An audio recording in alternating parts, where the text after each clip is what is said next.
Sexual reproduction in flowering plant. जब एक angiosperm plant के फीमेल गैमेटोफाइट या एम्ब्रियो सैक डेवलप होता है तो एक स्टेज होती है जिसे 8 न्यूक्लिएटेड स्टेज कहते हैं। जब आप एम्ब्रियो सैक के इनसाइड की सेल की डिस्ट्रीब्यूशन देखते हैं तो आपको दिखाई देगा कि 6 ऑफ द 8 न्यूक्लिक और सराउंडेड बाय पोलर न्यूक्लियर जो कि एक नीचे एग एपरेटस के अराउंड होती है। In the large central cell embryo sac के अंदर सेल की डिस्ट्रीब्यूशन एक खास तरीके से होती है, यानी 3 सेल एक ग्रुप में होते हैं एट द माइक्रोपाइलर एंड और ये कंस्टिट्यूट करते हैं the egg apparatus. Egg apparatus में 2 साइनर्जिड और एक एग सेल होती है। साइनर्जिड पोलन तक के ग्रो को गाइड करता है टूवर्ड द एग सेल तक ताकि फर्टिलाइजेशन हो सके। साइनर्जिड के माइक्रोपाइलर टिप पर स्पेशल सेलुलर थिकनिंग होती है जिसे फिलीफॉर्म एपरेटस कहते हैं। ये फिलीफॉर्म एपरेटस काफ़ी इंपॉर्टेंट रोल प्ले करता है guiding the pollen tube into the साइनर्जिड।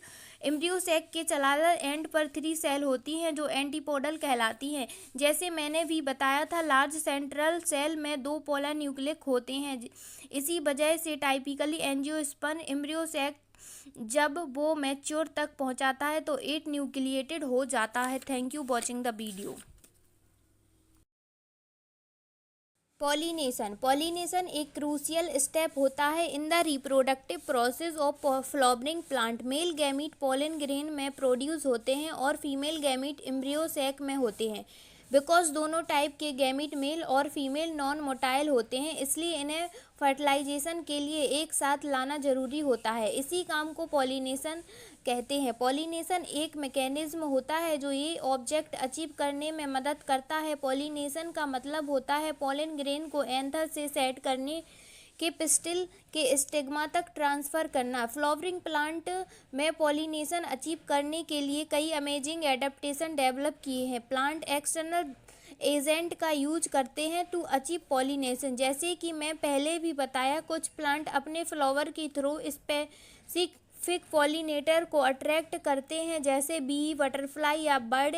In external agent की मदद से पोलन ग्रेन ट्रांसफर होते हैं from one flower to another, helping in success pollination process. Pollination का सोर्स ऑफ पोलन के बेसिस पर 3 टाइप्स में डिवाइड किए जा सकते हैं। ऑटोगैमी में पॉलिनेशन सेम फ्लावर के अंदर ही होता है। इसमें पोलन ग्रेन्स एंथर से ही स्टिग्मा तक ट्रांसफर होते हैं with in the same flower. ये प्रोसेस प्लांट में होने वाली सेल्फ पॉलिनेशन के एक एग्जाम्पल है। एक कुछ प्लांट जैसे कि वोयला, कॉमन पैसी, ऑक्जेलिस और कॉमेलेना 2 टाइप्स के फ्लावर प्रोड्यूस करता है। पहले टाइप्स है कैस्मोगैमी फ्लावर जो दूसरी स्पीसीज के फ्लावर जैसे होते हैं with expose anther and stigma. दूसरे टाइप्स है cleistogamous flower pollination and fertilisation flower के अंदर ही होता है without the need for the flower open.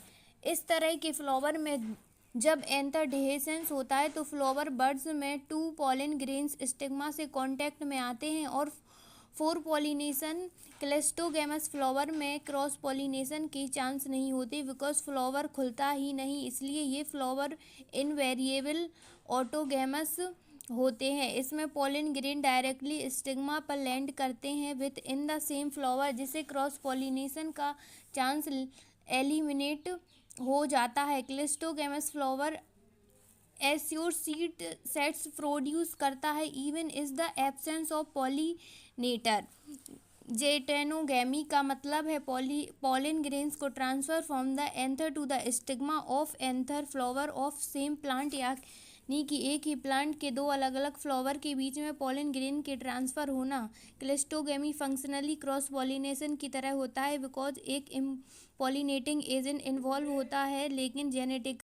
Xenogamy का मतलब है पोलन ग्रेन्स का transfer from anther to the stigma of the different plant. इस टाइप्स ऑफ पॉलिनेशन में genetically different types of pollen grain stigma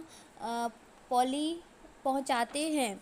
plant अपने pollination process में 2 abiotic agent wind और water और एक बायोटिक एजेंट एनिमल का इस्तेमाल करते हैं। ज़्यादातर प्लांट बायोटिक एजेंट जैसे एनिमल का ही इस्तेमाल करते हैं। पॉलिनेशन के लिए सिर्फ थोड़ा सा प्रोपोर्शन प्लांट एबायोटिक एजेंट जैसे विंड या वाटर का यूज़ करते हैं। फ्लावर अपने अनसर्टिनिटी और पॉलिन ग्रेन्स का लॉस कॉम्पनसेट करने के लिए बहुत ज़्यादा अमाउंट में पॉलन प्रोड्यूस करते हैं compare to the number of ovule available for pollination. Wind pollination ज़्यादा कॉमन होते हैं एबायोटिक पॉलिनेशन मेथड में। इसमें पॉलिनेशन ग्रेन्स को विंड करंट में कैरी करने के लिए उन्हें लाइट और नॉन स्टिकी नॉन से पॉलन ग्रेन ईजिली एयर में ट्रेवल कर सकते हैं, allowing them to be transferred from one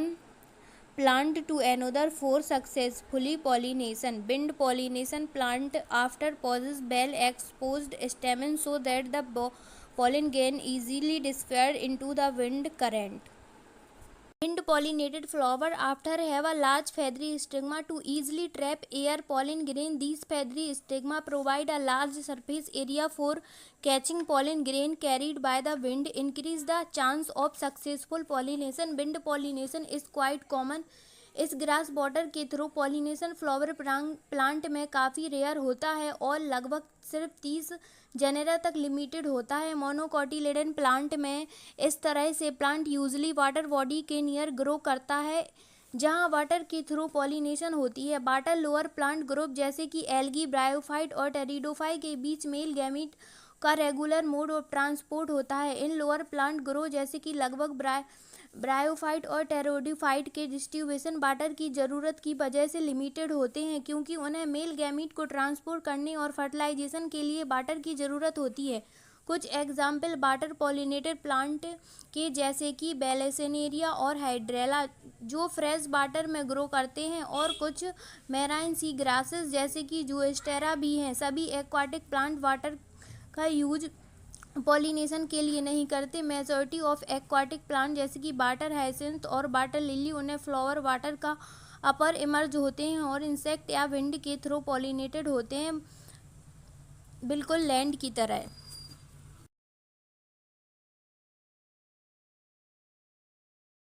सभी एक्वाटिक प्लांट वाटर के यूज़ पॉलिनेशन के लिए नहीं होती। मेजॉरिटी ऑफ एक्वाटिक प्लांट जैसे कि वाटर हाइसिंथ और वाटर लिली उनके फ्लावर वाटर के ऊपर इमर्ज होते हैं और इंसेक्ट या विंड के थ्रू पॉलिनेटेड होते हैं, बिल्कुल लैंड प्लांट की तरह। Colour fragment land rich in nectar. जब फ्लावर छोटे होते हैं तब कई फ्लावर को एक साथ क्लस्टर या इन्फ्लोरेसेंस में रखा जाता है ताकि वो ज़्यादा कॉन्स्पिकुअस या दिखने में प्रोमिनेंट हो। एनिमल इस बेलेसिनेरिया में फीमेल फ्लावर को लॉन्ग स्टाल के थ्रू वाटर सरफेस तक पहुंचाने जाता है और मेल फ्लावर या पॉलन ग्रेन्स वाटर सरफेस पर रिलीज होते हैं। ये पॉलन ग्रेन्स वाटर करंट के थ्रू पॉसिबली कैरी होते हैं। कुछ ग्रेन्स एवेंचुअली फ्लावर तक और स्टेमा तक पहुंचते हैं। Another group of water pollinated plant जैसे कि सीग्रास में फीमेल फ्लावर वाटर में समर्ज रहते हैं और पॉलन ग्रेन वाटर के अंदर रिलीज होते हैं।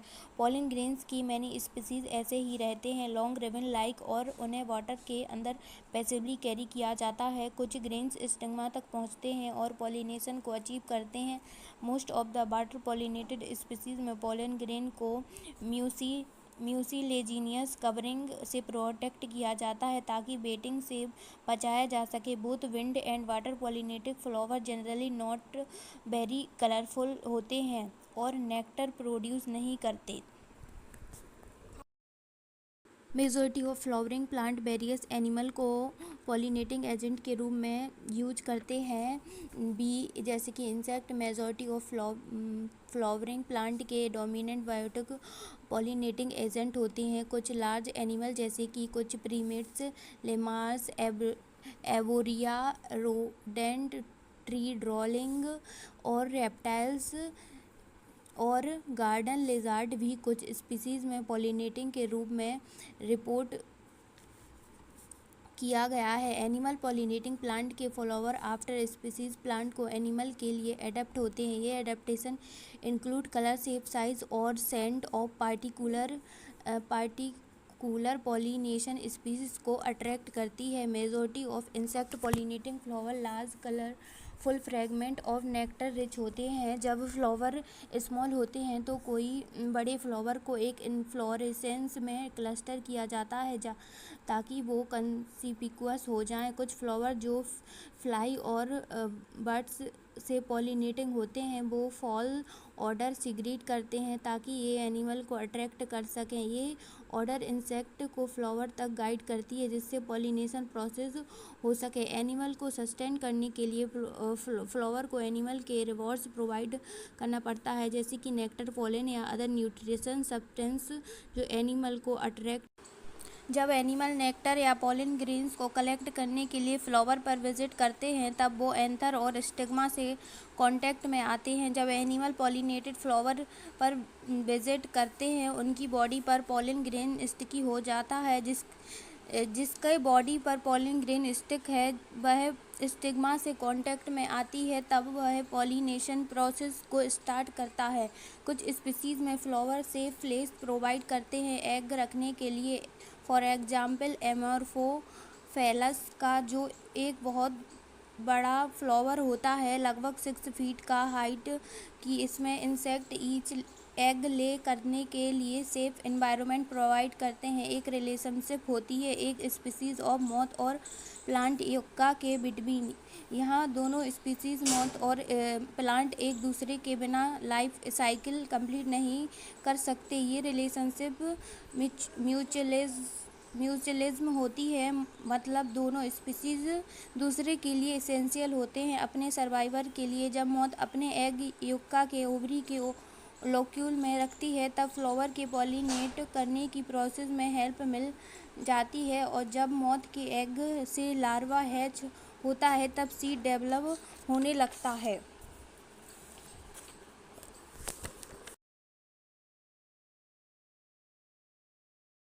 एनिमल को सस्टेन करने के लिए फ्लावर को एनिमल के रिवॉर्ड्स प्रोवाइड करना पड़ता है जैसे कि नेक्टर, पोलन या एंथर न्यूट्रिशन सब्सटेंस जो एनिमल को अट्रैक्ट करते हैं और उन्हें इंक्रीज करते हैं फिर से वापस लाने के लिए। जब एनिमल नेक्टर या पोलन ग्रेन को कलेक्ट करने के लिए फ्लावर पर विजिट करते हैं तब वो एंथर और स्टिग्मा से कांटेक्ट में आते हैं। जब एनिमल पॉलिनेटेड फ्लावर पर विजिट करते हैं उनकी बॉडीज पर पोलन ग्रेन्स स्टिक हो जाते हैं जिससे बॉडी पर पोलन ग्रेन स्टिक है। जब वो स्टिग्मा से कांटेक्ट में आती है तब वो पॉलिनेशन प्रोसेस को स्टार्ट करते हैं। कुछ स्पीसीज में फ्लावर सेफ प्लेस प्रोवाइड करते हैं एग रखने के लिए। एग्जाम्पल है एमोर्फोफेलस का जो एक बहुत बड़ा फ्लावर होता है लगभग 6 फीट का हाइट का। इसमें इंसेक्ट अपने एग ले करने के लिए सेफ एनवायरनमेंट प्रोवाइड करते हैं। एक रिलेशनशिप होती है एक स्पीसीज ऑफ मॉथ और प्लांट युक्का के प्लांट में जहाँ दोनों स्पीसीज मॉथ और प्लांट एक दूसरे के बिना अपनी लाइफ साइकिल कंप्लीट नहीं कर सकते। ये रिलेशनशिप म्यूचुअल होती है मतलब दोनों स्पीसीज एक दूसरे के लिए एसेंशियल होते हैं अपने सर्वाइवल के लिए। जब मॉथ अपने एग युक्का के ओवरी के ओव्यूल में रखती है तब फ्लावर को पॉलिनेट करने के लिए प्रोसेस में हेल्प मिलती है। जब मॉथ के एग से लार्वा हैच होता है तब सीड डेवलप होने लगता है।